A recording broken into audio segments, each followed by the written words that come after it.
do you feel about your dad winning the game?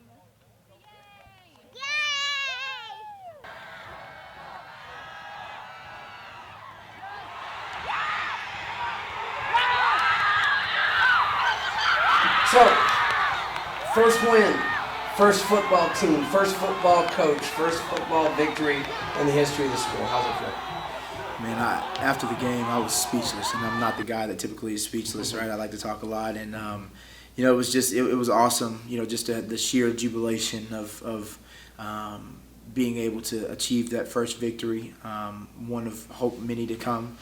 But I always started with the first one, right? And so my best friend was here, and he dumped water on me, and we were celebrating with all the boys. And I mean, it was an amazing feeling to kind of cap off a phenomenal day in James Lawson history. But this is a new school, this is a new place, and we're starting off with a brand new school, and so we're leaving a lot of things in the past.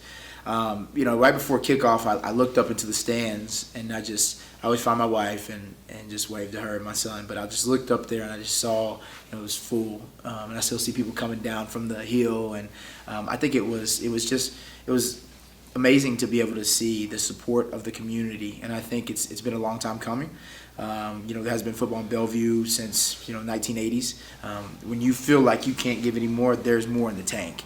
And so through off-season mat drills in the hot Hillwood wrestling room, to running 400s on the track, and then the winners having to come out and run another 400 right away, to just Coach Brady's strength program. I mean, there was a lot of things that kind of added up to there, and it was great to be able to get out there and to get it done.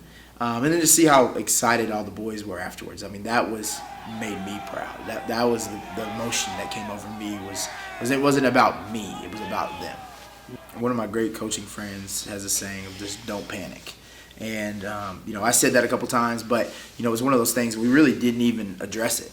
We just, hey, let's keep going. We got to perform. We got to keep going. And that was the biggest thing, is just because, I just didn't want them to think anything otherwise, right? It was unfortunate, a couple events right before halftime that got us down, and we were playing well.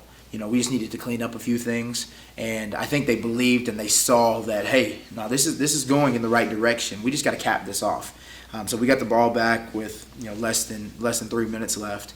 It was kind of a drive to continue to go, and people were like, well, "Were you nervous?" And I was like, "No." It's like it's just being more of a neutral thinking of it is what it is, right? We got this amount of time left. Let's go score. And so some people are perennial pessimists, some people are perennial optimists. I'm a realist, and so I'm looking at it and saying, we have X amount of time, we can go get it. Let's do it. The only thing that getting stressed and having anxiety about is just going to continue to negatively impact us. So there's no reason to do that. Let's just call a spade, and let's just keep it rolling, and let's put this thing in.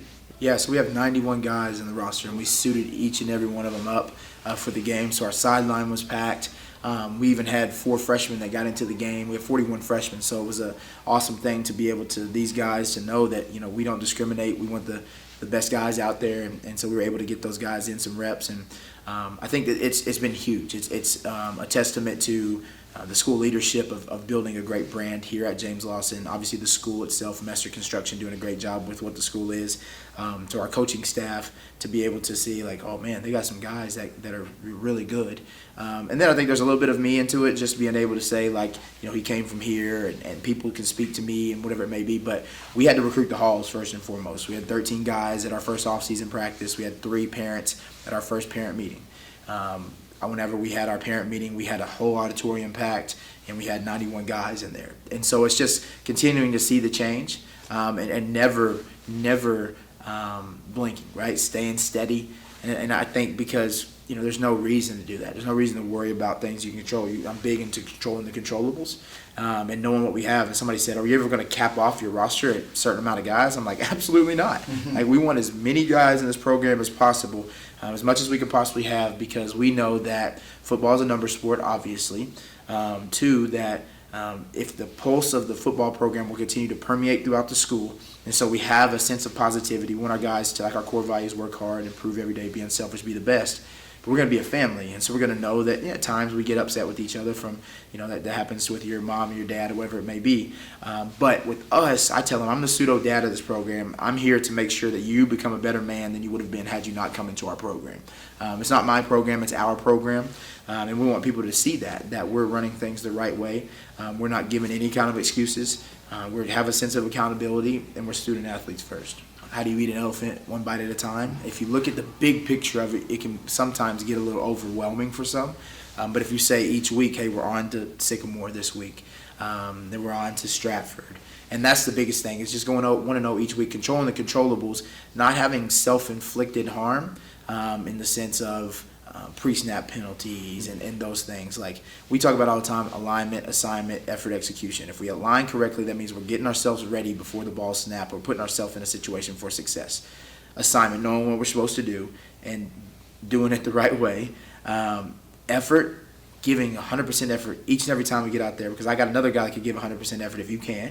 And then all of those things combined to be execution. And we know that as adults, we know that sometimes hard work doesn't necessarily equal success, but it has to be a component of success, right? And so I think that's the biggest thing for our guys is, and it's funny because we did goals at the beginning of the season, and some of the guys had some very minuscule goals. And it was just because they didn't think highly of themselves. And so we're trying to get this self-confidence, self-worth, self-esteem, all these things built up, and not some false inflated sense of it, but to be able to get them to believe in themselves. I mean, I'd shout out every sponsor. Anybody that's been, we did a snap raise and we were able to raise a lot of money. And it was not from a specific business. It was just normal people. People that just wanted to help us with our program and help us with our operation costs. And that was phenomenal. Highland Park Church, they do a great with us. Pastor Dale and Miss Kelly, Bellevue Baptist with our pregame meals. And there's a lot of people, HCA and TriStar Summit, TriStar Centennial. My wife used to work at TriStar Summit. TriStar Centennial, they were able to donate money for us to get new helmets. So that like all of these people, they all matter. And so it's a shout out to every one of our sponsors, people believing in us, because it's kind of like what these freshmen come in was like a believing in the unseen. And so people are starting to see the vision that we've had for this place. Mm-hmm. And it's continuing to be awesome, but we can't do this without the support of the community and the support without the vendors and whoever it may be. And then as we continue to know that Rome wasn't built in a day, we can't do too much too fast. We want to be strategic with this, continuing to redefine and reestablish the youth sports, youth football, in particular in Bellevue, I think is a big deal. But we're the school of Bellevue, but our cluster extends far north. And so just being able to know that anybody that is zoned for us, that, we see you and we care about you, and you'll see us in the community, and you'll see this L a lot of places. You see this L on cars anywhere from Franklin to Madison, and everywhere in between. And so I think that's the biggest thing is I want them to be proud to eventually wear the L on their helmet. And that's the thing, they have to be able to just strive for that. And so it was great to be able to have our Jamboree at Bellevue Middle School, and we hope to continue that relationship with them and continue with HG Hill also.